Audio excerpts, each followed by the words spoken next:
pessoas não sabem, mas o absolutismo monárquico tem uma grande relação com a nossa forma de organização política atual.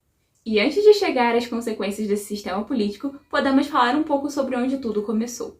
Oi, bom dia, eu sou Ana Clara e eu vou falar com a Samara sobre o absolutismo. A gente vai começar falando do sistema que antecedeu, que foi o feudalismo. Era uma organização social, política e econômica. A população nessa época era dividida em 3 classes. A nobreza contava com o monarca e os senhores feudais, que eram os nobres com pedaços de terra, o clero e os servos, que trabalhavam nos feudos em troca de proteção. Cada senhor feudal tinha obrigações no seu feudo, como aplicar as leis e comercializar com outros senhores e proteger e expandir o seu território. Para isso existia a relação de vassalagem, que era quando um suzerano prestava terras ou dava recursos em troca das tropas do vassalo. Nos séculos XIV e XV, o feudalismo vai começar a entrar em crise pela desorganização de um poder dividido e todas as classes sociais vão desejar a unificação do território. Vai ser nesse contexto que o absolutismo vai chegar à Europa do século XV ao século XVIII e vai trazer a consolidação do Estado moderno nacional, que vai trazer um delimite de fronteiras, trazendo identidade aos países e delimitando as fronteiras. Isso vai mudar a relação de rei vassalo para rei súdito.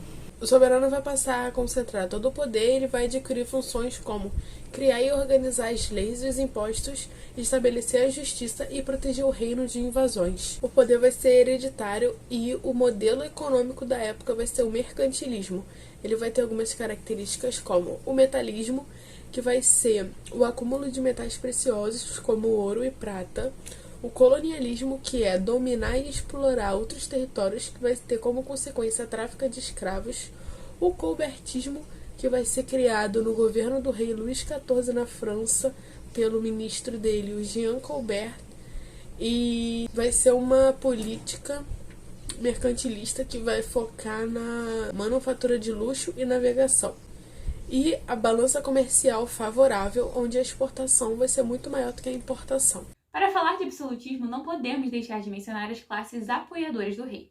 Afinal, o rei não poderia governar com total discordância da população. A burguesia recebia prêmios em dinheiro. Além disso, o absolutismo trazia consigo uma padronização das políticas fiscais e monetárias, o que facilitava as transações econômicas. A nobreza recebeu pensões, empregos e ajuda para controlar as revoltas camponesas. Já o clero recebia isenção de impostos e permissão para continuar cobrando taxas da população. O próximo tópico do trabalho vão ser os principais países absolutistas. Eu vou começar falando da França, que é o berço do absolutismo, e da Inglaterra, e a Samara vai falar posteriormente sobre a Espanha. O absolutismo vai ser estabilizado tanto na França quanto na Inglaterra no pós-Guerra dos 100 Anos, porque as duas potências vão voltar muito desorganizadas e vai ser necessário alguém que tome a frente para retomar a ordem. O fator que vai iniciar a Guerra dos 100 Anos vai ser a morte do Carlos IV, rei da França, e o rei Eduardo III da Inglaterra vai ser sobrinho do falecido rei, então ele vai tentar subir ao trono. Mas ele vai ser desbancado por Felipe de Valois, que vai ser primo e, além disso, vai ser francês nativo. Isso vai agradar mais a nobreza e ele vai ser empossado como Felipe VI. Um outro motivo também era a cidade de Flandres, que lucrava muito exportando lã para a Inglaterra. Então o Eduardo III ele já estava de olho, mas ele precisava de um motivo para invadir a França. E isso acontece no primeiro período da guerra, o primeiro de 3, que vai de 1337 até 1364, quando Felipe de Valois, que agora é Felipe VI, ele vai invadir a Aquitânia e vai expulsar os senhores feudais ingleses que estavam lá. Apesar de ser sudoeste da França, isso vai ser o motivo perfeito para Eduardo III invadir, e nesse momento ele vai conseguir a cidade de Flandres, que ele tanto queria, mais o Canal da Mancha. A peste negra vai pausar o conflito e no segundo período, que vai de 1365 até 1380, o Filipe VI vai morrer e o seu sucessor João II vai ser capturado pelos ingleses. Então quem governa na França vai ser o Carlos V. Ele vai retomar alguns territórios tomados pelos ingleses e vai tomar também o reino de Castelas. No terceiro período, vai de 1381 até 1453, tanto a Inglaterra quanto a França vão estar passando por guerras de sucessão ao trono. Os ingleses vão vencer a Batalha de Agincourt. Em 1429 vai surgir Joana d'Arc, uma camponesa que teria ouvido vozes de Santa Margarida, Santa Catarina e Arcanjo Miguel, dizendo que ela devia fazer com que o rei Carlos VII fosse coroado. O problema é que o lugar onde os reis eram coroados estava ocupado pela Inglaterra. Então, a Joana d'Arc ela vai conseguir o direito de lutar pelo exército, vai conseguir a vitória do território de Reims, que é onde o Carlos VII vai ser coroado, e também vai conseguir conquistar Orleans. E as conquistas de Joana d'Arc vão dar muita esperança aos franceses. Isso vai fazer com que eles consigam consecutivas vitórias, e isso vai encerrar a Guerra dos 100 Anos com a França como vencedora. Já no território inglês, vai estar se passando a Guerra das Duas Rosas, que vai acontecer de 1455 até 1485, vai durar 3 décadas. Vai ser causada pela disputa de duas dinastias, a dinastia York, que é representada pela Rosa Branca, e a dinastia Lancaster, que vai ser representado pela Rosa Vermelha. O motivo da Guerra das Duas Rosas vai ser a insatisfação da dinastia York com o reinado de Henrique VI, que está no poder. Então a Rosa Branca vai desejar subir ao poder o Ricardo York, mas ele vai falecer, então quem vai ser empossado vai ser o Eduardo York, como Eduardo IV. Quando o Eduardo IV falecer, quem vai assumir vai ser Ricardo III, seu tio, em 1485. Mesmo ano que a família Lancaster vai desejar subir ao trono Henrique Tudor. E isso vai ser bem sucedido, eles vão tomar a Inglaterra e ele vai ser coroado como Henrique VII. Henrique VII vai encerrar o conflito porque ele vai casar com Isabel de York. E vem daí o nome Guerra das Duas Rosas, quando a Rosa Branca sobrepõe a Rosa Vermelha. O pós-Guerra das Duas Rosas vai trazer o auge do absolutismo na Inglaterra no reinado de Henrique VIII e Elizabeth I. Henrique VIII ele vai fundar a Igreja Anglicana, e após a sua morte, a sua filha Elizabeth I vai consolidar essa igreja, vai apoiar as práticas mercantilistas, vai fundar a primeira colônia inglesa na América do Norte, e assim ela vai transformar a Inglaterra numa potência marítima comercial. A queda do absolutismo vai acontecer na Inglaterra no reinado de Carlos I, porque ele vai ser obrigado pelo parlamento a assinar a petição dos direitos, e ele não vai gostar desse limite que vão tentar colocar aí no poder dele, então ele vai dissolver o parlamento. Só que em 1640 ele vai precisar novamente do parlamento, ele vai convocá-los de novo eles vão tentar colocar limite no poder, e o Carlos I vai novamente tentar dissolver o parlamento. Só que dessa vez ele não vai conseguir, isso vai gerar uma guerra civil. Nessa guerra civil ele vai ser preso e executado. Após a sua morte, quem vai dar fim à guerra civil que começou vai ser Oliver Cromwell, e 2 anos depois, em 1653, ele vai assumir o poder numa república ditatorial que vai ficar conhecida como Commonwealth. Oliver Cromwell vai governar até 1658, e após a sua morte o parlamento vai voltar com a dinastia Stuart. Então o Carlos II ele vai aceitar governar dividindo o poder com o parlamento, mas o seu irmão, assim que ele morre, o Jaime II, ele vai tentar voltar com o absolutismo, e isso vai acabar gerando a Revolução Gloriosa.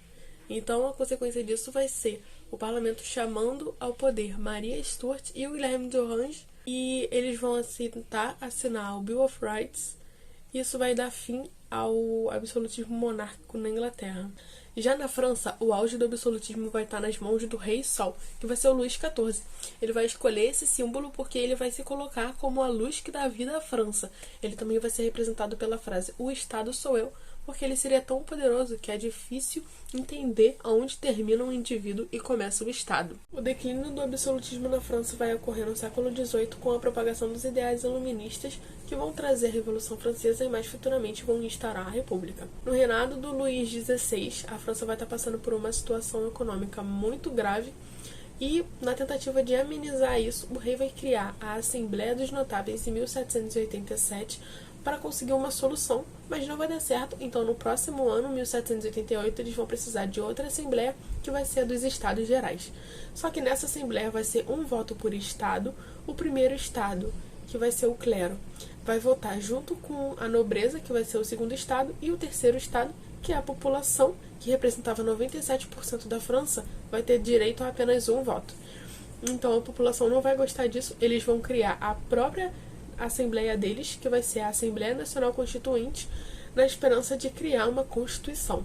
O rei Luís XVI vai tentar colocar um fim a essa Assembleia, isso vai revoltar ainda mais o povo, e eles vão sair às ruas para a queimada da Bastilha. Após a Revolução Francesa vão ser criadas a Constituição do Direito do Homem e do Cidadão e a Constituição Civil do Clero. Vão ocorrer 2 períodos. o governo jacobino e depois o período do diretório, mas nenhum dos dois vai durar muito tempo e a França vai começar a ser pressionada pelas monarquias, e vai passar a depender muito dos militares. Então, o general Napoleão Bonaparte vai dar o golpe de 18 Brumário e vai governar de 1799 até 1815 na Era Napoleônica, que vai encerrar completamente o absolutismo na França. Assim como as monarquias nacionais da Inglaterra e da França, a formação da monarquia espanhola foi determinante para a consolidação da atual Europa. Anteriormente, outros povos já ocupavam a Península Ibérica, território que hoje em dia corresponde a Portugal e a Espanha. Por exemplo, a expulsão dos árabes pelos cristãos espanhóis começou no século XI. Enquanto ganhavam terreno, os espanhóis desenvolveram reinos e vice-reinos. Os 4 principais eram os reinos de Castela, de Aragão, de Navarra e de Leão. Castela, Aragão e Leão se unificaram por meio do casamento de Fernando, que era de Aragão, e de Isabel, que possuía em seus domínios Castela e Leão. Navarra teve 2 destinos. A Navarra Peninsular foi incorporada à coroa de Castela e a Navarra Continental se dissolveu na República Francesa. Assim, a monarquia nacional da Espanha foi formada. Os filósofos absolutistas foram muito importantes, pois eles davam base teórica a essa forma de governo. Entre eles, temos Thomas Hobbes, Nicolau Maquiavel, Jean Bodin e Jacques Bossuet.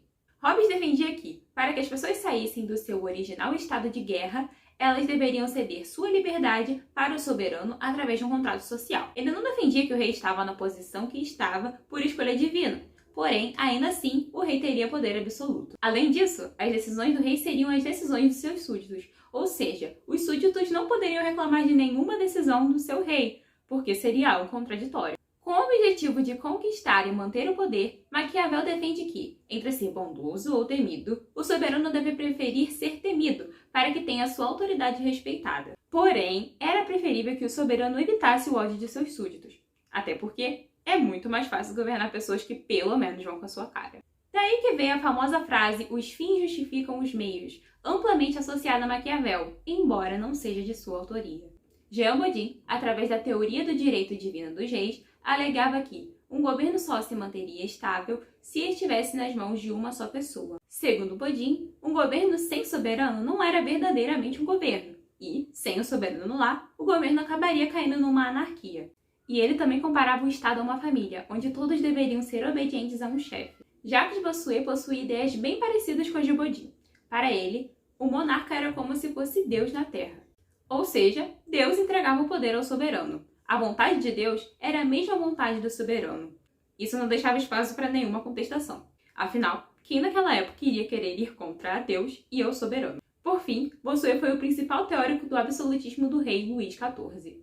Agora que já passamos pela história do absolutismo, podemos falar sobre como ele está relacionado aos nossos dias.